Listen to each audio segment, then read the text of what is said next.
बाबा आपकी कृपा है। हम पहले भी कहते हैं, आज भी कहते हैं, शिव महापुराण की कथा अगर आपके नगर में, अपने गांव में अगर हो रही है तो ये समझ लो कि कहीं मेरे देवाधिदेव महादेव पर, ये गांव पर कृपा करना होगी बाबा को, इसलिए करा रहा है, इसलिए करा दी उसने कराई। कहीं कृपा करना होगी उसको, कहीं दया करना होगी, कहीं उसकी उदारता। बहुला गाय अपने पुत्र मनोरथ को दूध पिला रही है और मनोरथ को दूध पिलाते पिलाते मुख पर फेन आ गया, फेन आया, उड़ा, शिव जी पे गया। शंकर भगवान को क्रोध आया।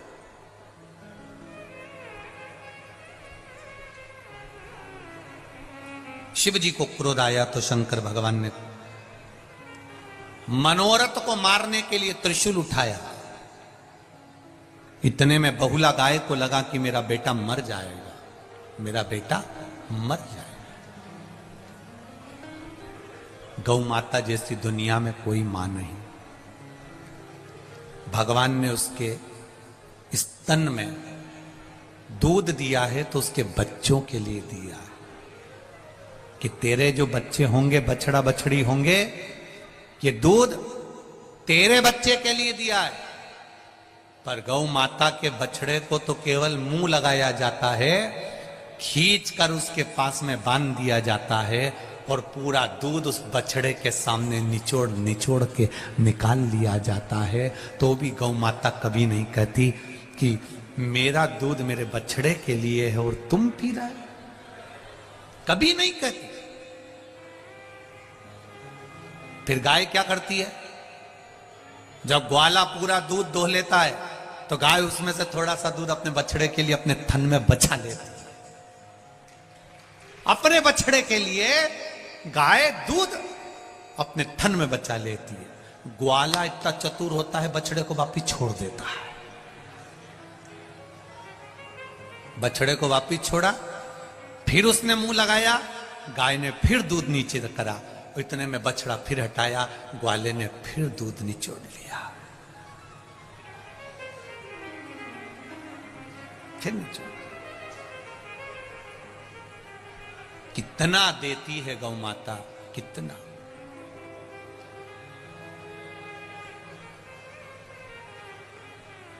उसका देना सरल नहीं, कितना देती।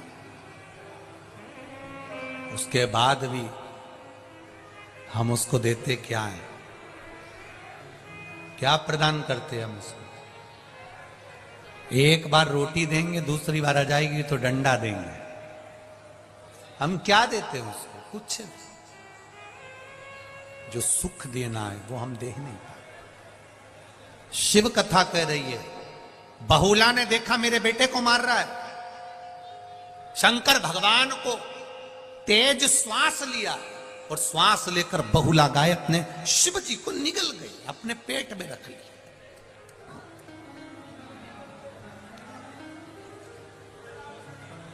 दो माता ने शंकर भगवान को निगला था और वो भी अपनी औलाद के लिए, अपनी संतान के लिए निगला।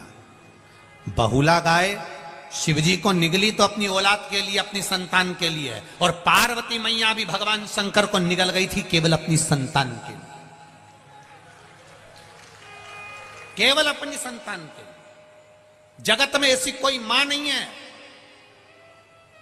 जो बेटे को बद्दुआ देती हो, और देती भी होगी ना, कोसती भी होगी। जब जब बहुओं से झगड़ा होता है ना तो सास कह देती आड़ा टेढ़ा, बोल देती अपशब्द।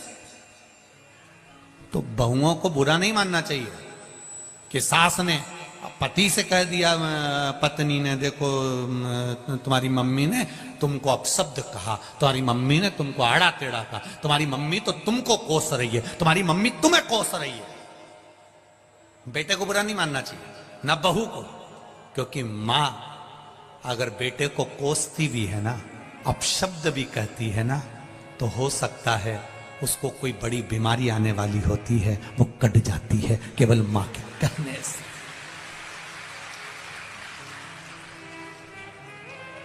क्या यशोदा मैया लाला को प्रेम नहीं करती थी? जो छड़ी लेकर वन होता था तो क्या लाला को क्यों नहीं देती थी? अपाच्य हो जाएगा, छड़ी लेकर भागी, इसको तकलीफ हो जाएगी। क्यों गलत काम करता है? छड़ी लेकर भाग रही, इसको बांध देती है। क्या यशोदा जी के हृदय में कृष्ण के प्रति प्रेम नहीं था? अपार प्रेम था, अपार।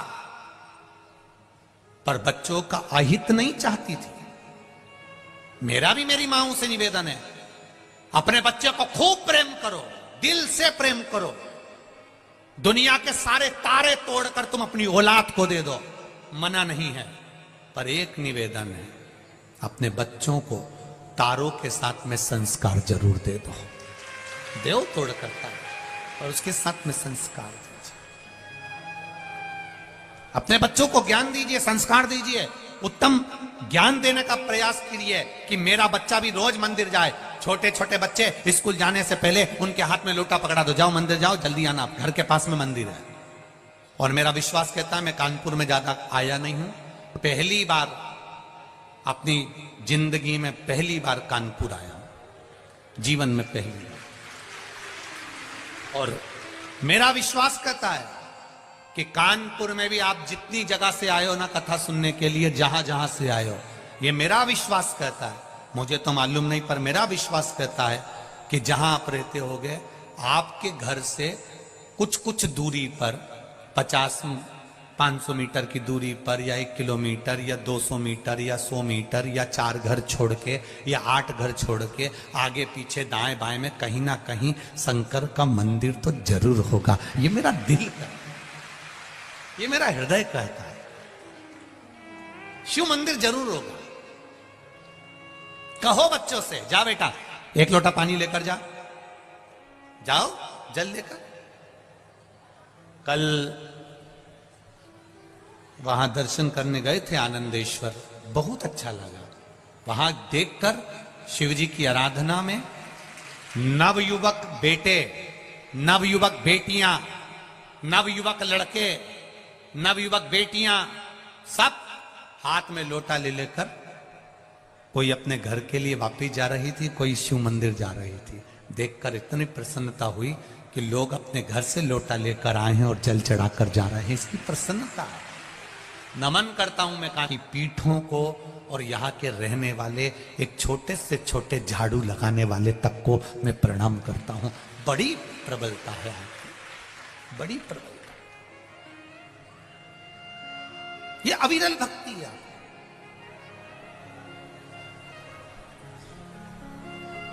ये विश्वास आपका।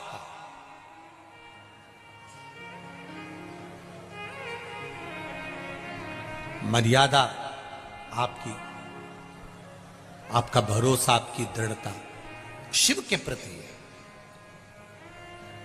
मां कभी बुरा नहीं चाहती, मां कभी बुरा नहीं बोलती, और बोलती है तो समझ लेना कि कहीं बच्चों का हित होना होगा। कोस रही है ना, कोसने दो। मेरा बहुओं से भी निवेदन रहता है, जरा जरा सी बात में झगड़ा कर कर मायके मत जाओ, बिल्कुल मत जाओ। और ना तुम्हारे घर में झगड़ा हो रहा है तो मायके वालों को भी मत बताओ, और ना उनको उसमें बुलाओ। हो गया ना, निपटेंगे। कई लोग थोड़ा सा झगड़ा हुआ अदालत पहुंच जाते हैं, तलाक की नौबत आ जाती है, तलाक की बात होने लगती है। मेरा निवेदन है, आप जितने भी लोग बैठे हैं, लड़की की शादी के लिए ना जाने कितने लड़के देखे होंगे, और लड़के की शादी के लिए ना जाने कितनी लड़की देखी होगी। कितने लड़के तुम्हारे विवाह के लिए ना जाने कितने संबंध आए, और कितने संबंध देखे, तब जाकर तुम्हारी किस्मत में ये लिखे थे जिनसे तुम्हारा विवाह हुआ है। और कितनी लड़की देखी, तब जाकर तुम्हारी किस्मत में ये जगदम्बा लिखी थी। कितनी देखी। अब सोचो, ललाट पर अगर तुम्हारी किस्मत में ये लिखा है और तुम्हारी किस्मत में ये लिखी है, तो तुम झगड़ा कर कर तलाक ले भी लोगे ना, और दूसरी शादी कर भी लोगे, तो ये पक्का है, ये जैसा मिला है इससे दुगना भेरू मिलने वाला है, पक्का है। और भारी। इसलिए थोड़ा सा राजीनामा करना सीखो, थोड़ा सा आपस में समझौता करना सीखो। थोड़ा आपस में स्नेह करो, झगड़ो करो, थोड़ा प्रेम रखिए, थोड़ा स्नेह। लिखन